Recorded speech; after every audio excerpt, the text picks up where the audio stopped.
नमस्कार, कसे आहात सगळे? आय होप तुम्ही सगळे खूप मजेत आहात. आणि आता हा व्हिडिओ पाहताय म्हणजे एवढं तर क्लिअर आहे तुम्हाला फायनान्सबद्दल इंटरेस्ट आहे.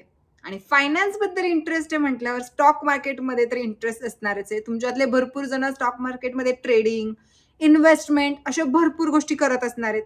करताय ना? बरं.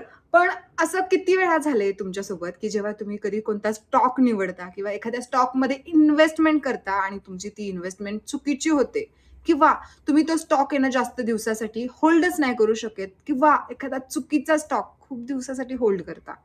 भरपूर जणांबरोबर होत असेल. आपण पॅनिक होतो जेव्हा तो स्टॉक पडतो, जेव्हा तो निगेटिव्हमध्ये असतो. होत असेल ना? कारण आपण त्या स्टॉकचं प्रॉपर एनालिसिसच केलेलं नसतं. आपण तो स्टॉक घेतोय, ती कंपनीमध्ये आपले पैसे लावतोय, तर ती कंपनी काय करते? कंपनीची खरंच क्वालिटी प्रोव्हाईड करते का? हे आपल्याला काहीच माहीत नसतं. फक्त कोणीतरी सांगितलंय किंवा हां, बाबा ऐकलंय या स्टॉकबद्दल चांगला आहे म्हणून आपण इन्व्हेस्टमेंट करत राहतो. आणि त्याच्यामुळं काय होतं, कधी-कधी बरोबर स्टॉक असून पण आपण लाँग टर्मसाठी होल्ड करत नाही. जर अशी करेक्शन आली तरी आपण लगेच पॅनिक होतो. आणि कधी-कधी काय होतं, की एकदम चुकीचा स्टॉक असतो म्हणजे खरंच त्या कंपनीची काहीच व्हॅल्यू नसते, स्टॉकची काहीच व्हॅल्यू नसते. तरी आपण त्याला एकदम भरपूर दिवसासाठी होल्ड करून ठेवतो. कारण आपल्याला माहितीच नसतं ना, होल्ड काय करायचंय आणि आपल्याला एक्झिट कशामधनं घ्यायचंय. सो त्याच्यासाठी सगळ्यात महत्त्वाची गोष्ट आहे फंडामेंटल एनालिसिस. टेक्निकल एनालिसिस पण महत्त्वाची आहे, जी आपण पुढच्या व्हिडिओमध्ये पाहणार आहे. पण फंडामेंटल एनालिसिस जेव्हा आपण एखादा स्टॉक लाँग टर्मसाठी घेत असेल, एखाद्या स्टॉकमध्ये, एखाद्या कंपनीमध्ये लाँग टर्मसाठी इन्व्हेस्टमेंट करत असेल, तर फंडामेंटल एनालिसिस केल्याशिवाय करायचीच नाही, असंच मी सांगतेय. फक्त टेक्निकलच्या बेसिसवरती आपल्याला इन्व्हेस्टमेंट करायच्या नसतात. कारण कंपनी तात्पुरती तुम्हाला चांगली दिसू शकते, चार्टवरती चांगली दिसू शकते, पण आपल्याला ती कंपनी काय करते, काय आहे, हे सगळं माहीत करून घ्यायचंय. त्याच्यासाठी फंडामेंटल एनालिसिस माहीत असलं पाहिजे. तर आजच्या व्हिडिओमध्ये आपण हे एकदम डिटेलमध्ये पाहणार आहे. सो व्हिडिओ शेवटपर्यंत पाहायचा आहे. चॅनलवरती नवीन असेल तर पटकन जाऊन सबस्क्राईब करायचंय. बेल आयकॉन क्लिक करा म्हणजे अशा व्हिडिओचे नोटिफिकेशन तुमच्यापासून मिस होणार नाहीत. Without wasting time let's start the video. आता फंडामेंटल एनालिसिसमध्ये काही पॉइंट आपल्याला चेक करायची गरज आहे. त्यातला सगळ्यात पहिला पॉइंट आहे कंपनीचा, त्या स्टॉकचा बिझनेस काय? ती कंपनी काय करते हे आपल्याला माहीत करून घ्यायचंय. तिचं प्रोडक्ट काय आहे? ती कोणती सर्व्हिस प्रोव्हाईड करते? तिचे कस्टमर्स कोण आहेत? आणि सगळ्यात जास्त महत्त्वाची गोष्ट म्हणजे पुढच्या 10 ते 15 वर्ष ती कंपनी मार्केटमध्ये ती कंपनी सस्टेन करणार आहे का? टिकणार आहे का? या सगळ्या गोष्टींची आपल्याला सगळ्यात पहिल्यांदा माहिती घ्यायची आहे. कारण लाँग टर्म इन्व्हेस्टमेंटमध्ये आपण प्राईसवरती बेटिंग करत नसतो. तर आपण त्या बिझनेसमध्ये, त्या स्टॉक्समध्ये, त्या कंपनीमध्ये भागीदार बनत असतो. आपण त्यांचे पार्टनर्स बनत असतो. तुम्ही पण भरपूर वेळा पाहिलं असेल, जेव्हा तुम्ही एखाद्या कंपनीचं स्टॉक्स घेता, तेव्हा तुम्हाला जेव्हा त्यांचे कॉल असतात, त्यांच्या मीटिंग्स असतात, तेव्हा मेल येतो.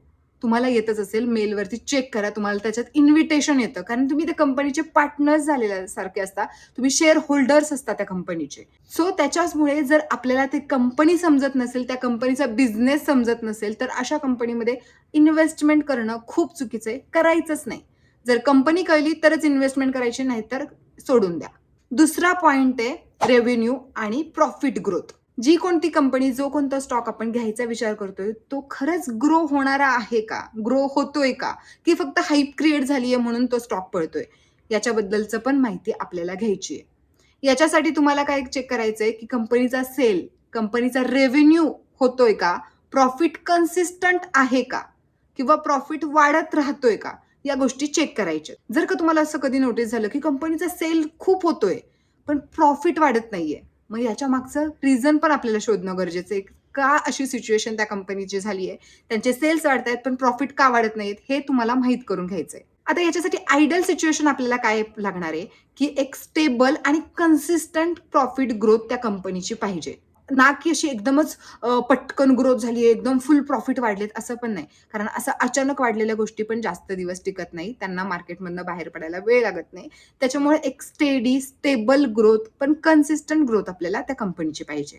थर्ड पॉइंट आहे प्रॉफिट मार्जिन.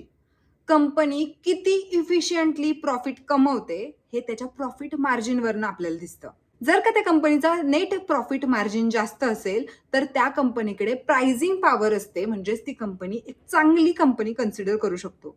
पण जर का त्या कंपनीचा प्रॉफिट मार्जिन लो साईडला असेल, तर ती कंपनी कॉम्पिटिशनमध्येच अडकलेली असू शकते. सो तिथे आपल्याला डबल चेक करायची गरज पडते. पण लक्षात ठेवा, इंडस्ट्रीनुसार प्रॉफिट मार्जिन बदलत असतो. त्याच्यामुळे जर का तुम्हाला कोणत्या कंपनीचं कंपॅरिझन करायचं असेल, तर ती त्याच सेक्टरमधल्या कंपन्यांशीच करायचंय. म्हणजे फॉर एक्झाम्पल तुम्हाला एखाद्या आयटी कंपनीचं कंपॅरिझन करायचंय, तर आयटी सेक्टरमधल्या ज्या बाकीच्या कंपनीज आहेत, ज्या कंपनीज आहेत त्यांच्यासोबतच ते कंपॅरिझन करायचं. बाकीच्या ऑटो सेक्टर सोबतच्या कंपनीचं किंवा फायनान्स सेक्टरमधल्या कंपन्यांशी करायचं नाहीये. ज्या कंपनीचं तुम्हाला करायचं त्या सेक्टरमधल्याच कंपन्यांशी त्यांचं कंपॅरिझन करायचं. फोर्थ पॉइंट आहे डेप्ट. जर का एखाद्या कंपनीवरती कर्ज डेप्ट जास्त असेल, तर ती फायनान्शियली रिस्की मानली जाते. म्हणजे तिथे इन्व्हेस्टमेंट करायची आपल्याला विचार करण्याची गरज असते. आता हे आपल्याला कशावरनं कळणार की त्या कंपनीकडे डेप्ट किती आहे? तर डेप्ट टू इक्विटी रेशो असा एक रेशो असतो, तो आपल्याला चेक करायचा असतो.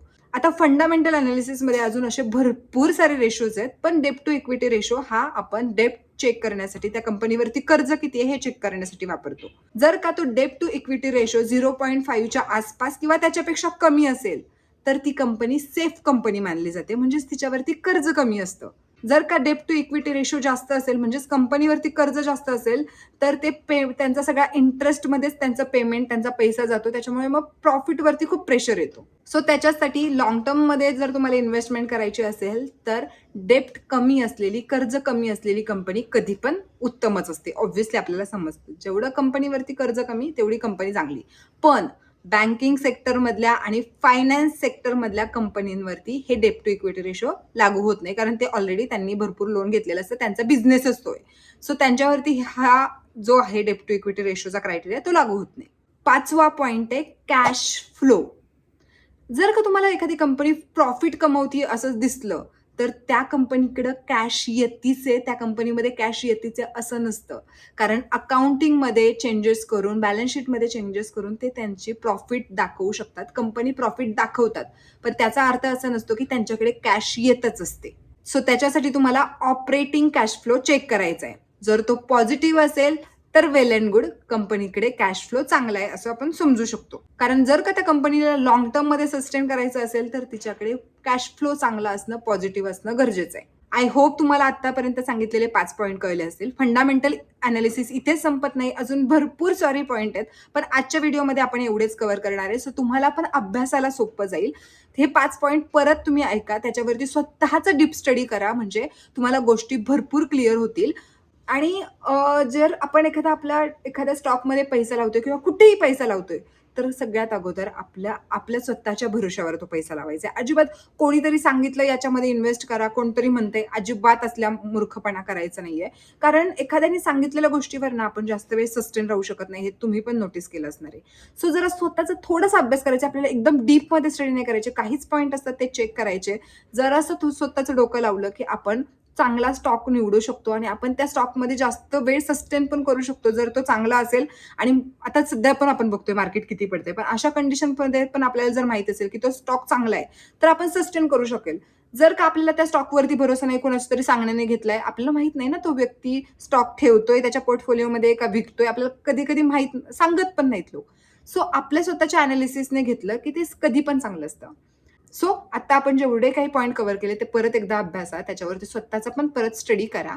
नेक्स्ट व्हिडिओमध्ये आपण अजून फंडामेंटल अनालिसिस डीपमध्ये समजणार आहे.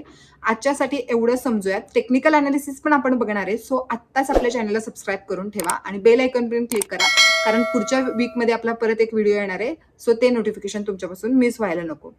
जर व्हिडिओ आवडला असेल तर लाईक, शेअर, कमेंट करायला विसरू नका. आणि कमेंटमध्ये ना तुम्हाला अजून कोणते कोणते टॉपिक पाहायला आवडतील, तुम्हाला कोणत्या टॉपिकवरती इन्फॉर्मेशन घ्यायला आवडेल ना, मला नक्की सांगा. सो आपण त्याच्यावरती व्हिडिओ बनवूयात. चला आजच्यासाठी इथेच थांबूयात, भेटूयात पुढच्या व्हिडिओमध्ये. तोपर्यंत स्वतःची काळजी घ्या. जय हिंद, जय महाराष्ट्र.